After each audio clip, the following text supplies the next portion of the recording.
Hey everyone, it's Matt aka Tech Ranger, and today we're going to take a look at a new mod for Fallout 4, and that is called Intensity. This mod is going to basically change your game like Natural Atmospheric Commonwealth does, just without changing the weather. So you're going to be changing stuff like brightness, contrast, blur, saturation. There's a lot of different combinations you could come up with, so I wanted to kind of do this video to show you some of the different combinations that you can come up with. So first things first, you're going to want to download Intensity. There is a link in the description for that, so you can go ahead and download that. I didn't really know where to put it in my load order, but I put it kind of towards the bottom. So whatever works for you. I didn't run into any issues with this specific load order, and I did like a 2-hour session. You've downloaded the mod, so now what? What you're going to want to do is go over your inventory. You're going to have a new holotape, and that is going to be the intensity settings. You'll have everything from tint, blur, templates, contrast, saturation, brightness, and then a reset button. So in case you messed up, you can just reset everything. So let's look at the easy templates, which are basically just what they sound like. It's templates to kind of just choose one, and it gives you kind of a baseline for when you want to add like saturation, contrast, and all that stuff. So this one is the cinematic blur, and it blurs the background a little bit, basically is what it does, and it also adds kind of a depth of field. So as you saw there with the power armor, you kind of see a little bit of blur behind it as you looked at the power armor, and it was totally clear. Here you can see Marcy clear as day. She doesn't want to talk to me, but you can see kind of the blur going on in the background. There's nothing left to complain about. So you can kind of further mess around with the blur in your game, and you don't want to mess around with it too much. Basically, the close depth of field is only really going to be good for getting like those really cool screenshots for like thumbnails, which you might actually see in my thumbnails in the future. But if you don't really like the extremely close depth of field, try something like further away. So like when you're looking at somebody, you do kind of have that soft backdrop behind you rather than something like this. Looks pretty cool, but not super practical. Now let's try the enhanced colors template.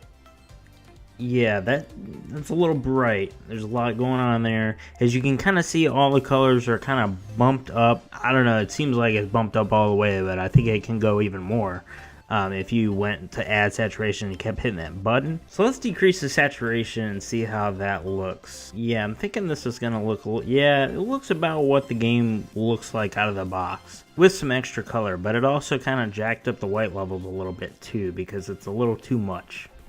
The next template is Intensity Mild, and from what I can gather, it looks like the contrast is turned down a little bit. That means lower white levels. There's a little bit of a cinematic blur in there as well, which looks nice. I would even turn down the saturation a little bit more, because the next setting, Intensity Classic, is a little overboard on the saturation.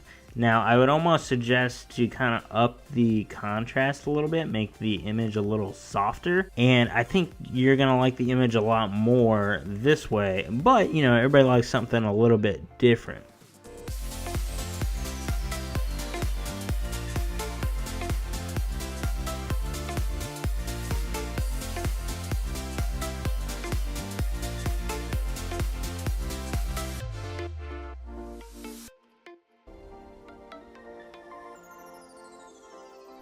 Now the next template I want to take a look at is War Movie. Let's not look at Easy Macro, because that's mainly for like taking screenshots with that really shallow depth of field. But as you can see, War Mode adds kind of this really green tint to your game, and you can kind of mess with that a little bit. You can use the saturation, jack that up all the way. I did that quite a bit for my game, and as you can see, because it's night, I should be seeing a little bit of blue from the sky. And then I also use the tint settings as well.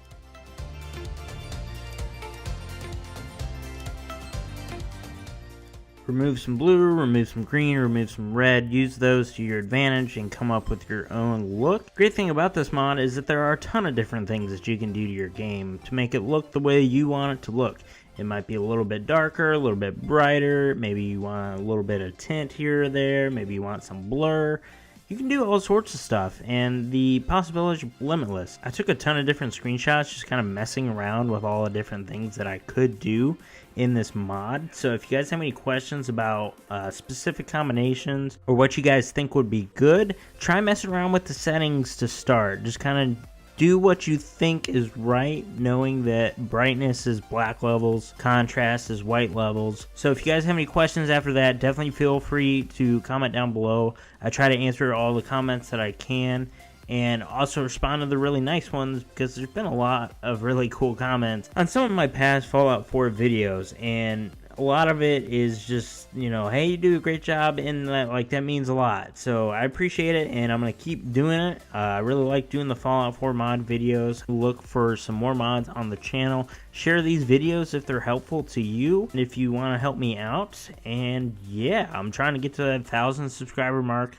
Hopefully now, because I've said that, maybe I can look at this in a few months and be like, I was going for 1,000 subscribers back then, and now I have like 5,000. Well, probably not 5,000. I don't want to get too ahead of myself, but anyways, I really appreciate you guys liking and sharing the video. Check my Twitter, Instagram out for updates on videos, and yeah, I stream on Mixer if you guys want to follow me on there. I'm trying to do the Monday, Wednesday, Friday thing. Sometimes it's just like when I have time to stream, I will. So definitely follow the channel, get a notification for that stuff. Yeah, I think that's about it. I will catch you guys in the next one. Have a great weekend, and I will see you next week. Well, depending on when you watch this. Usually videos are every Friday. I'm going to try to keep that schedule. Okay, I'm rambling a little too much. Catch you guys later. Bye.